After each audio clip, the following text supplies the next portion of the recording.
Hi, and welcome to another episode of Growing Up. Today, we will be discussing the first trimester screening. But first,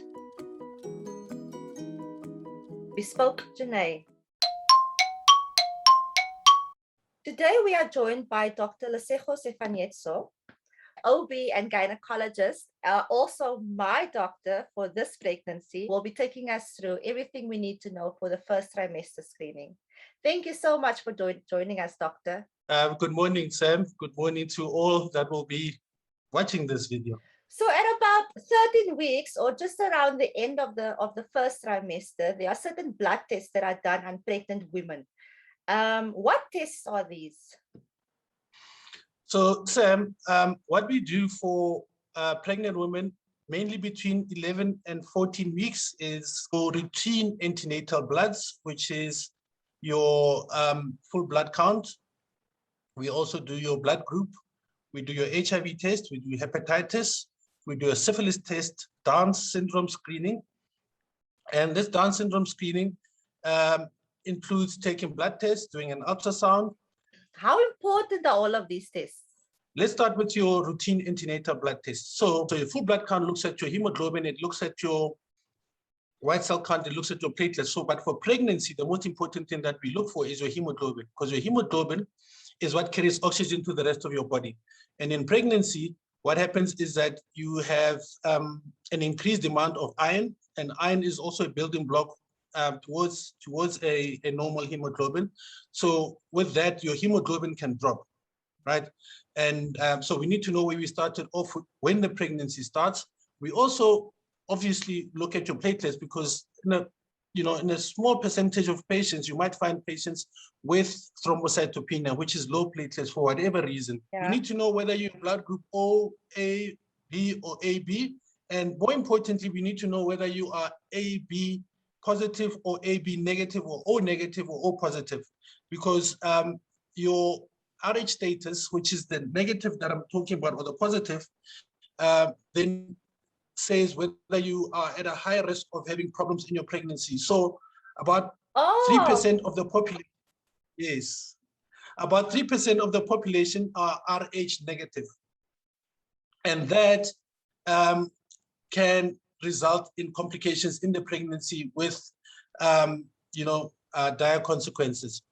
So the negative is the problem, is the high risk. Yes, so what the am negative, I? they can, you're fine. I would have told you. We also look at sort of like infections that you can pick up that can cause problems in pregnancy. So it's important to do an HIV test as early as you can in the pregnancy, so that if by some mishap the patient comes back HIV positive, then you're able to start your antiretrovirals early, so that for your PMTCT, your prevention of mother-to-child transmission. So we also do a syphilis test, and we also do hepatitis and rubella. So all of these are viral infections that can unfortunately affect the baby and result in abnormalities in the baby and poor outcomes for the pregnancies. How much does these tests cost? These tests are generally covered by medical aid, but I would be lying if I told you but a ballpark figure anywhere between 800 and 1,005, but I'm not too sure, to be honest. And how accurate are these tests? Oh, these tests are very accurate. Obviously, they're done by reputable labs who obviously have standards that they need to adhere to. When testing for the Down syndrome, using these blood tests, how accurate is the results? The three main ones that get screened for is trisomy 13, trisomy 18, and trisomy 21. Trisomy 21 is your Downs, trisomy 18 is your Edwards syndrome, and trisomy 13 is your Patau syndrome. The screening therefore includes the maternal age. From the maternal age, you then can add biochemistry. That the accuracy is at about say about 60%. If you do maternal age, you do biochemistry, you also do what you call the nuchal translucency. then the false positive rate reduces, so you get to about 80%. And you can also check and see if there's for the presence and absence of the nasal bone, and that increases your accuracy. The nuchal translucency is generally measured by fetal-maternal specialists and the nasal bone. So what your routine gynecologist will do is your blood test, which is your biochemistry, unless if they have done specific certification to do nuchal translucencies. So for my results, for the trisomy 13, which is T13, it was low risk. T18 was also low risk, and then T21 was intermediate risk. So the trisomy 21 is by far the most common trisomy, which is your Down syndrome. Trisomy 18 and 13 are less common than 21, obviously. So what happens with trisomies is that the maternal age is by far the most important determining factor when it comes to risk. So what you'll find is that the risk of a 25-year-old, for example, of getting Downs is 1 in 500 or something. These are just arbitrary numbers, but the risk of a 40-year-old of getting Downs is, say, around 1 in 50. So your risk of getting Downs increases with maternal age. So the eggs that a woman is born with, those are the eggs. Women don't sort of like generate more eggs as they grow up. So the older the egg, the higher the chances of a trisomy happening. But it doesn't exclude the chances of a woman in her 20s having a Down's or a trisomy 18 baby.